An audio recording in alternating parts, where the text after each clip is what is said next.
सुधारित निवृत्ती वेतन योजना आणि इतर 18 मागण्यांसाठी राज्यभरातील सरकारी, निमसरकारी शिक्षक व शिक्षकेतर कर्मचाऱ्यांनी पुकारलेला बेमुदत संप अखेर चौथ्या दिवशी मागे घेण्यात आला आहे।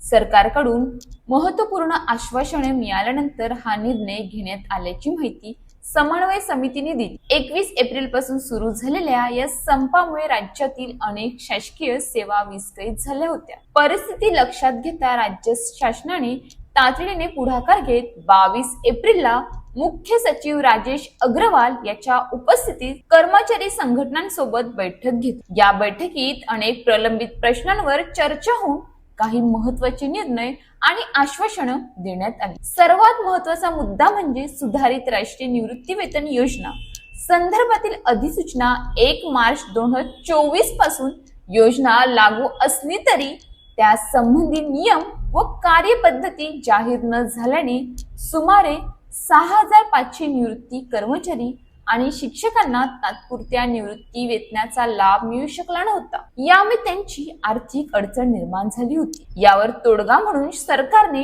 पुढील 15 दिवसात अधिसूचना काढण्याचे स्पष्ट आश्वासन दिले। तसेच कर्मचाऱ्यांच्या इतर मागण्यांबाबत मुख्यमंत्री देवेंद्र फडणवीस यांच्यासोबत लवकरच स्वतंत्र बैठक घेण्यात येणार असल्याचे सांगण्यात आले। बैठकीतील चर्चेचा सविस्तर लेखी अहवाल इतिवृत्त देखील संघटनांना देण्यात आला। इतर महत्त्वाचे निर्णय व आश्वासने चतुर्थ श्रेणी कर्मचारी आणि वाहन चालकांची भरती प्रक्रिया लवकरच सुरू केली जाईल। चतुर्थ श्रेणी कर्मचाऱ्यांच्या मुलांना भरतीत प्राधान्य देण्याबाबत सकारात्मक विचार केला जाईल। 10, 20 व 30 वर्षांच्या सेवेनंतर मिळणाऱ्या आश्वासित प्रगती योजनेचा लाभ टप्प्याटप्प्याने लागू करण्याचा विचार। नगर परिषद व नगरपालिकांचा 2005 पासूनचा आकृतीबंध तयार करण्यासाठी विशेष मोहीम राबवणार।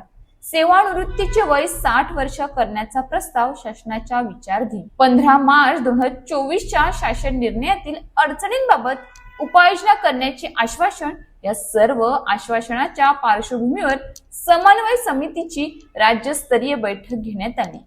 या सरकारच्या भूमिकेचा आढावा घेतल्यानंतर 21 एप्रिल पासून सुरू असलेला संप 25 एप्रिल पासून स्थगित करण्याचा निर्णय जाहीर करण्यात आला।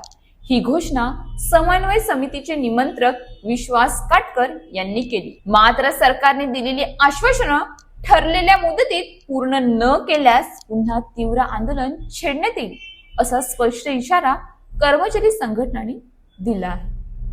अशाच ताज्या बातम्यांसाठी आमच्या न्यूज पोलीस रिपोर्टर चॅनलला लगेच सबस्क्राईब करा आणि बेल आयकॉन दाबायला विसरू नका।